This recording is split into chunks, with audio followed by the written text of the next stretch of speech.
सोलापूरच्या मार्कडवाडीत high voltage drama, EVM मशीनवर अविश्वास दाखवत सोलापूर जिल्ह्यातील माळशिरस विधानसभा मतदारसंघात असलेल्या मार्कडवाडी गावकऱ्यांनी बॅलेट पेपरवर आज मतदानाचा निर्णय घेतला होता।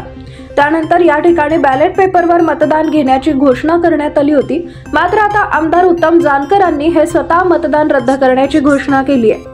मार्कडवाडीत बॅलेट पेपरवरील मतदान घेण्याची घोषणा केल्यानंतर या ठिकाणी जमावबंदीचे आदेश लागू करण्यात आले होते। जमावबंदीचा आदेश असल्याने प्रशासनाचा दबाव असल्याने आम्ही वेगळ्या मार्गाने न्याय मिळवू असं जानकरांनी म्हटलंय। तसेच शालेय मुलांचं आणि इतर कुणाचंही नुकसान होऊ नये, गावची कायदा सुव्यवस्था बिघडू नये यासाठी मतदान प्रक्रिया रद्द करण्याचा निर्णय घेतला असल्याचं जानकरांनी सांगितलंय। एकीकडे जानकर यांनी बॅलेट पेपरवरील मतदान रद्द करण्याची घोषणा केली असली तरी घडलेल्या प्रकाराबाबत आपण येत्या 15 दिवसात ईव्हीएम बाबतचे सर्व पुरावे महाराष्ट्राला देणार असल्याचं जानकरांनी म्हटलंय।